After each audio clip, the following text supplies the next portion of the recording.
Друзья, 76-я страница, достар 76 бет.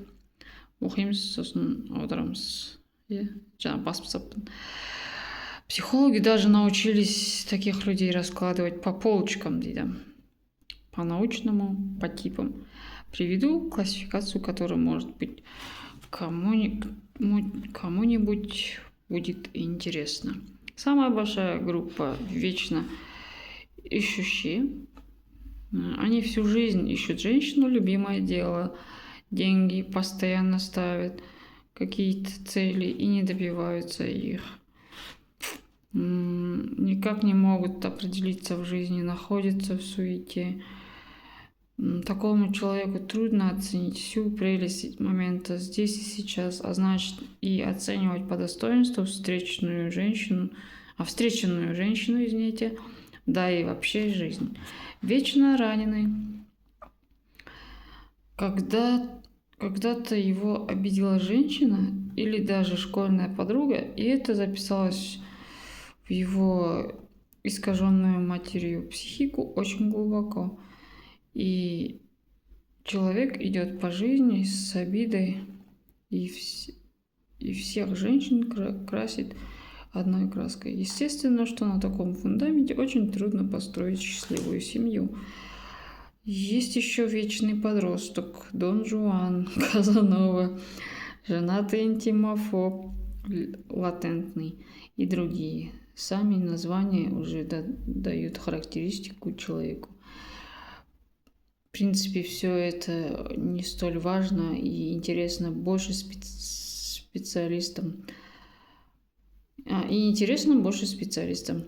Но подводит и пониманию, что категория психически нерожденных людей не только многочисленна, но и многообразна. Тем, кто желает в этой теме разобраться более глубоко, советую изучить специальную литературу. Но даже того материала, который содержится в данной книге, достаточно, чтобы решить многие проблемы, связанные с вопросами психического рождения.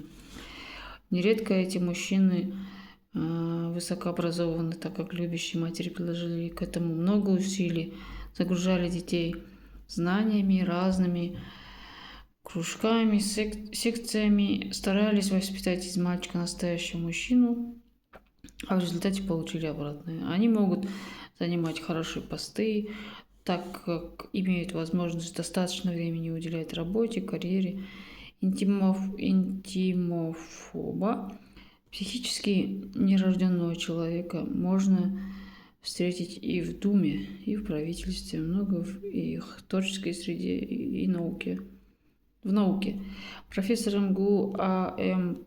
Полеев утверждает, что 80% лауреатов Нобелевской премии – интимофобы. То есть это негармоничные люди, которые почти всю жизнь посвящают любимому делу. Для них творчество, дело, карьера, политика, деньги, любимые женщины ценнее семьи. Отсутствие желания создать семью такой человек объясняет стандартным набором причин. Я не люблю детей, женщины коварны, она очень умная или наоборот глупая.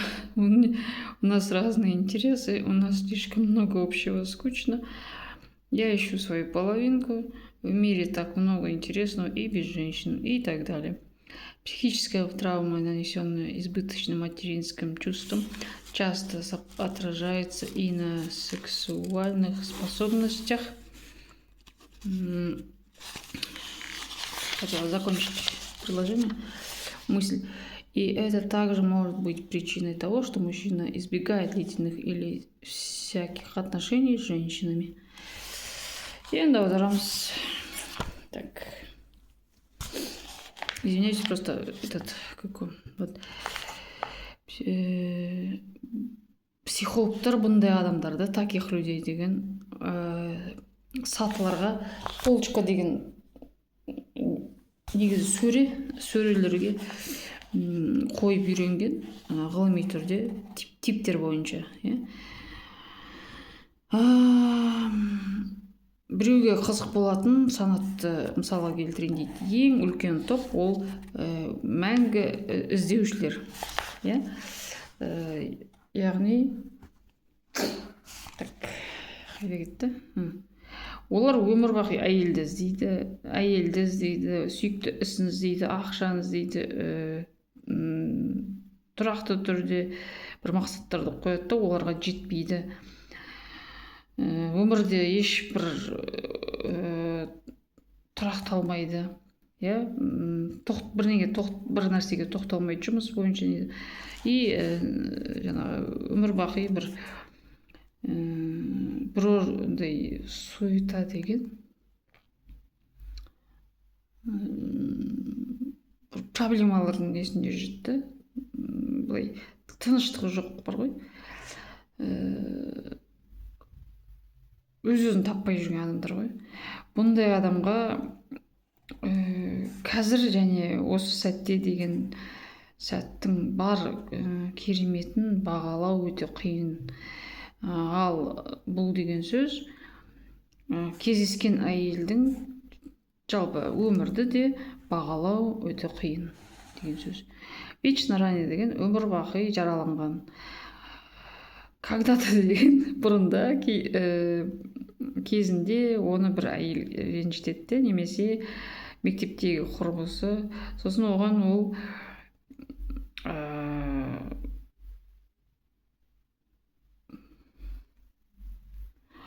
жадысын сақтап қалады, оның жаңағы аналық психикасына терең енеді. Искаженный деген мәселені басқаша көру, дұрыс жағынан көрмеу. Сосын адам өмірде өкпемен жүреді да, және барлық әйелдерді бір бояумен бояйды. Яғни бәрі бірдей деп айтады ғой, сондай. Өте көп ондай еркектер негізінде. Ол сөзінен де байқауға болады. Мысалы, мен енді 41-ге келдім ғой, сол кезде танысасың ғой, сол кезде көп еркектер бір ренішісі бар да, әйелдерге. Біреуге ренжіп қалған, сосын бәрі жаман болып көрінеді. Қыздарда да сондай болады, бірақ көбінесе еркектерде. Сосын олар кешірмейді. Естественно, сәйкесінше бұндай фундаментте бақытты отбасын құру өте қиын. Есть еще тағы да мындайлар бар, мынандай топтар бар. Мәңгілік өмір бақи жеткіншек Дон Жуан деген жаңағы қыздарды өзіне қаратып көп жүргіштер, Казанова то же самое, ол сол секілді. Өз-өзін жақсы көрген еркектер. Женатый интимофоб, үйленген интимофоб, жаңағы отбасыға құрса да, оған тозақ көрінетін бар ғой жігіттер. Латентный деген сөзді білмейді екенмін. Сіздер жаза кетсеңіздер, егер мен өзім тапсам, комментарийға жазып қоямын ютубқа. Латентный деген мен түсінігім бойынша шынайы емес деп ойлаймын мен. Латентно. Или делает вид, который с тобой встречается, Сол. Сами названия осы атаулардың өзі адамға сипаттама береді дейді. Негізінде бұның барлығы онша маңызды емес, қызықты емес. Бұл тек қана мамандарға қызық болуы мүмкін. Және де бұл түсінікке алып келеді, мынандай психологиялық санат, психикалық санат, туылмаған адамдардың психикалық санаты саны көп емес, түрі де көп, көп сан түрлі. Жаңағы бұл мәселеде терең жаңағы қазып зерттегісі келетін адамдарға арнайы әдебиетті зерттеуге кеңес беремін дейді. Бірақ мен беретін материалдың ұсынатын мына кітаптағы жетерлік, яғни осы психикалық туылудың мәселелеріне байланысты көптеген мәселелерді шешуге осы кітап жетеді дейді. мына осы аталған жаңағы топтағы еркектерді былай дейді, көбінесе олар жоғары білімді, өйткені сүйетін, олар жақсы көретін мамалары, аналары бұған көптеген күш қосқан, балаларды керек біліммен қамтамасыз еткен, жүктеген, неше түрлі үйірмелерге апарған, оларды нағыз еркек қылып тәрбиелеу үшін тырысқан. Бірақ нәтижесі кері болған, яғни олар жақсы лауазымда отыр мүмкін, өйткені оларда уақыты көп, жұмысқа жеткілікті бөлуге мүмкіндігі бар, және де өзінің мансабына, интимофобы, психикалық туылмаған адамның интимофобасы думада, үкіметте кездестіруге болады дейді. Дума деген Ресейдің несі ғой, жаңа үкіметі. Олар шығармашылық ортада да көп дейді, ғылым саласында да көп.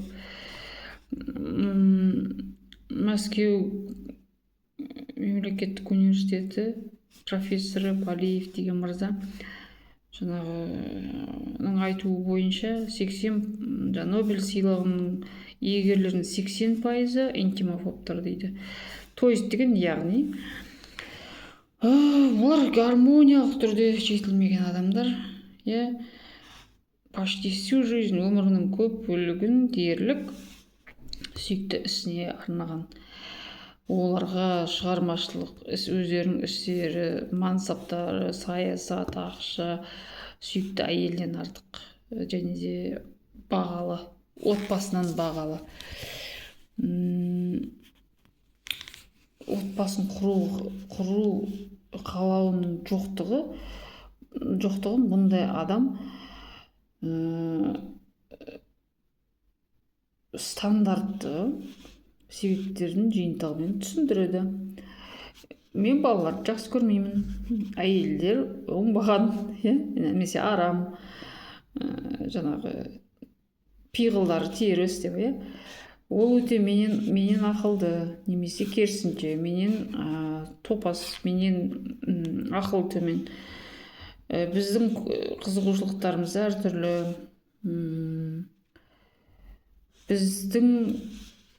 бізге ортақ нәрселер өте көп, ол ішімді пыстырады деп айтады. Мен өз жартымды іздеп жатырмын деп айтады әрқашан. Әлемде әйелдерсіз ақ қызық нәрсе көп деп тағы басқа осындай себептерді айтатын еркектер. Сосын психологиялық травма, жарақат, ананың асыра сілтеушілік, жаңағы несімен қамқорлығынан туған психологиялық жарақат, сексуалдық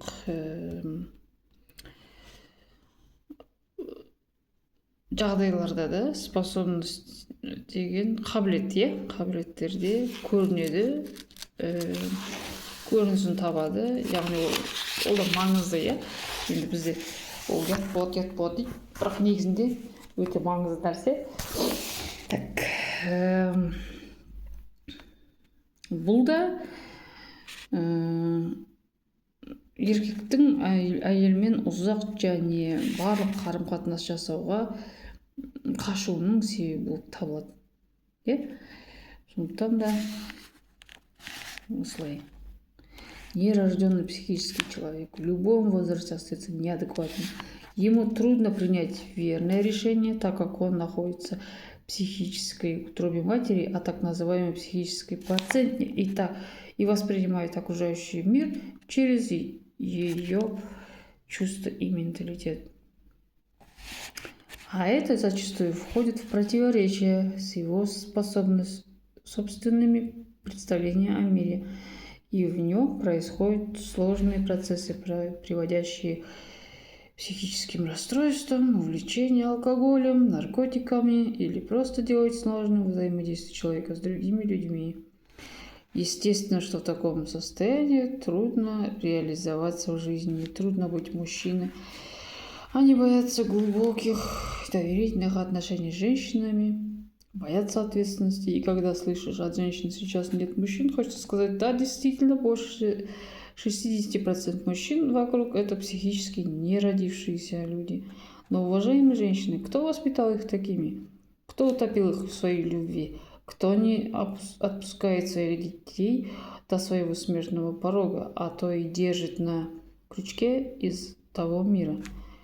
Крайнее состояние тюмофобии уже относится к секс-патологии, так называемые мизопигинисты избегают женщин. Они составляют более 3% мужского населения. А в целом это и большее количество, около 100 миллионов мужчин на Земле. Они выбирают удаленные от общества профессии, уходят в дальние путешествия. Такие мужчины изредка могут иметь половые отношения, но кратковременные, без чувств и желательно с незнакомой женщиной, чтобы удовлетворить чисто физиологические потребности и не касаться душевной сферы. И если выходить на первопричину явления, то обязательно выйдешь на неверное отношение матери к ребенку. Чаще всего такие мужчины вырастают у одиноких матерей, около 60%. Одинокие матери зачастую неуравновешены. В доме нет демпфирующего ее качества мужчины, поэтому все выплескиваются на психику ребенка. Что не говори, одинокая мать, женщина с определенными комплексами, потому она и одинока. Морально и социально она, как правило, унижена. Это комплексы могут быть незаметны, но в подсознании присутствуют и сильно влияют на психику ребенка. Когда влияние матери не затягивается в душе ребенка, а душа ребенка желает идти своим путем, то мир вынужден предпринимать серьезные меры. Часто у матерей убирают из жизни именно потому, что никак не могут отпустить своего отпрыска и мешает ему жить своей жизнью. Но, уходя в мир иной, мать не бросает горячего любимого чада. Нередки случаи, когда вскоре она забирает его с лица с собой, или вопрос решается по-другому. Мать его передает другой женщине, имеющей схожую материнскую энергию. Таким образом, она как бы незримо присутствует возле сына. И тогда обе женщины вдвоем оберегают своего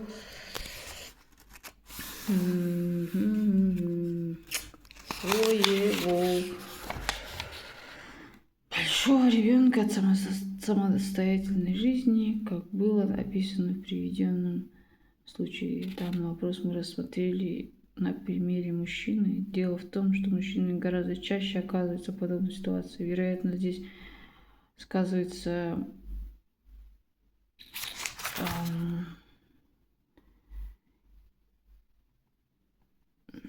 Эдипов комплекс. В психоанализе это половое влечение родителей у противоположного пола, понятие введено Зигмундом Фрейдом. Извиняюсь. Но психически нерожденных женщин также встречается достаточно много. И то, о чем здесь говорится, относится в полной мере и к женщине. Психически рожденные женщины часто происходят во время ее беременности и рождения ребенка.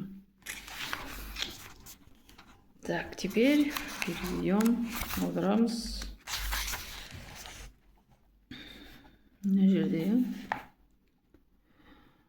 Психологиялық тұрғыда туылмаған адам кез келген жаста санасыз қалып кетеді. Оған дұрыс шешім қабылдау қиын болады. өйткені оның несі ол анасының психологиялық несінде қалып кеткен жатырында да.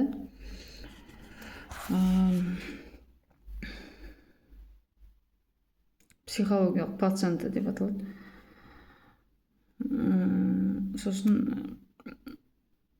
анасының несі сезімдері мен менталитетінен призмасы арқылы қарайды да, жаңағы ол бала. Бұл көбінесе оның өзінің әлем туралы көзқарасын мен қарама қайшы болады да. Сосын қиын жағдайлар болады, күрделі процестер болады, психологиялық ауытқуларға алып келетін, яғни ішімдікке салынып кетуі мүмкін, нашақорлыққа немесе басқа адамдармен жай ғана қарым-қатынасын қиындатып түседі. Осындай жаңағы әсер.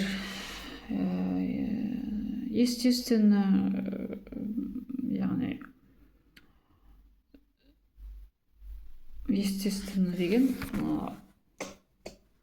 айтпай-ақ түсінікті деген сияқты ғой. Бұндай жағдайда өмірде еркек болып қалу қиын, және өзін дамып есею қиын болады. Олар әйелдермен терең және сенімді қарым-қатынастан қорқатын болады, жауапкершіліктен қорқатын болады. Әйелдерден сұраған кезде неге ондай деп, әйелдер айтады, қазір еркектер жоқ дейді. Бірақ ойлап қарасаңыздар, расымен де 60% еркектер психикалық туылмаған адамдар. Бірақ құрметті әйелдер, бұндай еркектерді кім тәрбиеледі деп сұрақ қояды да. Өз махаббатында кім оларды тұншықтырды дейді. Оларды өзінен жібермей, өз балаларын өлімдік табалдырыққа дейін апаратын кім, немесе қармауында ұстыратын жаңағы из того мира дейді. Того мир деген жаңағы қайтыс болғанның өзінде де қармауында ұстап отыратын кім дейді да. Интимофобияның шектік жағдайы сексопатологияға жатады.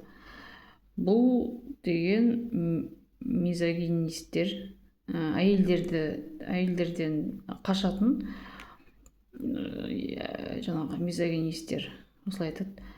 Олар 3% екен, еркек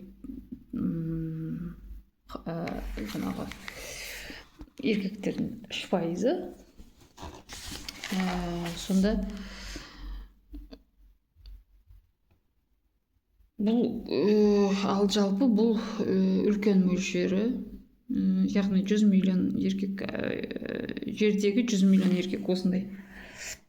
Олар қоғамнан тыс мамандықтарды таңдайды, қашықтықтан жұмыс істеуді таңдайды да, сосын үлкен саяхаттарға кетіп қалады. Бұндай еркектер қысқа мерзімдік төсек қатынасымен өмір сүруі мүмкін, бірақ сезімсіз, мейлінше танымайтын әйелдермен өзінің физиологиялық қажеттіліктерін қанағаттандыру мақсатында ғана, және де жанның жаңағы рухани жаңағы салаға жоламай, яғни сезімсіз, жаңағы без обязательств дейді ғой, жауапкершіліксіз, тек қана жаңағы сексуалдық түрде өзін қанағаттандырады, сонымен кетеді. Сондай еркектер олар негізінде мысалы вахтада істейтіндер бар, мысалы өзім мен істеген вахтада, мен білем да қандай екенін. Мүлдем вахтаға еркек азаматты жолатпау керек, отбасылы болса тем более, өйткені ол барлығы бір бірімен жүреді олар. Сосын анау рейске шығатын балалар, ер азаматтар бар ғой, камаздармен, мысалы солар да сондай болып табылады екен. Енді бір себебі сол, психология жетілмегендік, бірақ екінші себеп ақша болуы мүмкін. Өйткені табыс көп деп айтады енді еркектер, білмеймін ғой, бірақ оған көп шыдау керек сияқты менің ойымша. Сосын мен бір әріптестерім болды бір жұмыста, олар Астанаға келді, сөйтеді да, кезінде ерте үйленген, сосын 5-6 бала шағасы болса, ең кішкентай баласын сағынып қайтадан үйге қайтқысы келеді, өйткені ерте үйлендім дейді. Сосын бірінші балаларымды мен онша әке болып сезінген жоқпын, бірақ қазіргі ең кішкентай баламды сағынамын дейді. Сосын қойшы мен кеттім деп кетіп қалады, шыдамайды. Сондықтан да сол чаще всего дейді, көбінесе бұндай еркектер жалғыз басты аналарда 60% өседі. Жалғыз аналар, жалғыз басты аналар жаңағы неуравновешен деген, сабырсыз, оны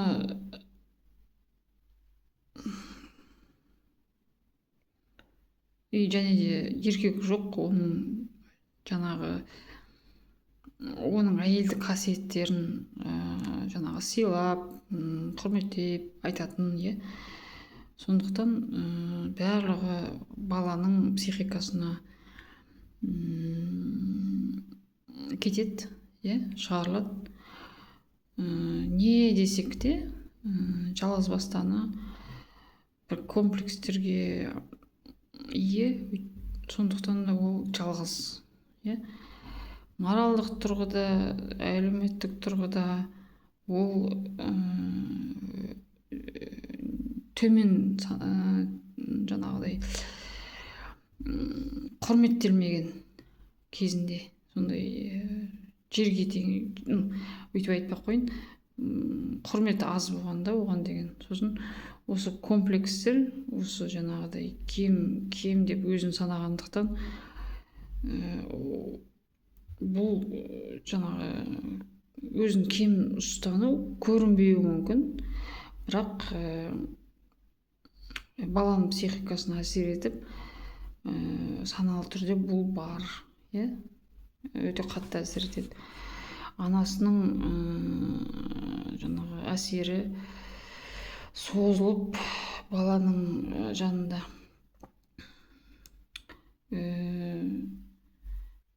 өз жолымен кетем деген баланың жанында әлем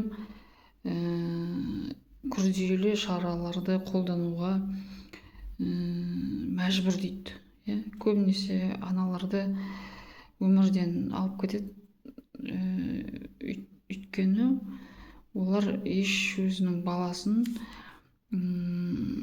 жібермей, оның өмір сүруіне кедергі жасаған себебінен мамасын қайтындай өмірден оздырады да. Бірақ кетсе де, басқа өмірге кетсе де, өзінің сүйікті, қатты жақсы көретін баласын жібермейді дейді анасы. Көп жағдайларда бұл баланы өзімен алып кетеді дейді, яғни бала да қайтыс болады. Немесе бұл мәселе басқаша шешіледі, яғни анасы өзінің баласын басқа әйелге тура осындай аналық қуатқа ие әйелге береді. Осылайша көзге көрінбесе де баласының, ұлының қасында болады. Сонда екі әйел де екі жақтан өзінің жаңағы баласын, үлкен баласын өздігімен өмір сүруге жаңағыдай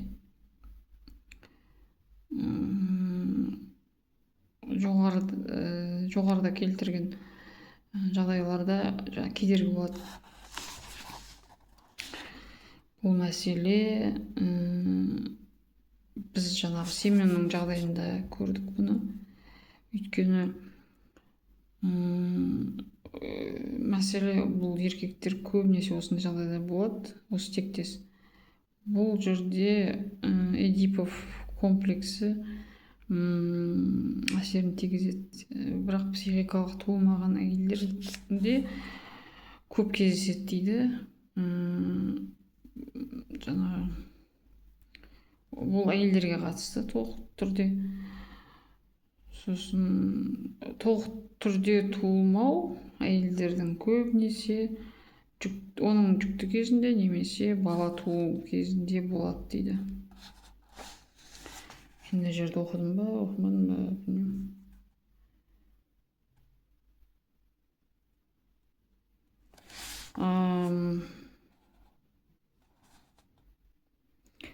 Психологиялық босану бұл үшін адамның өзіне бір шараларды қолдану керек дейді. Өйткені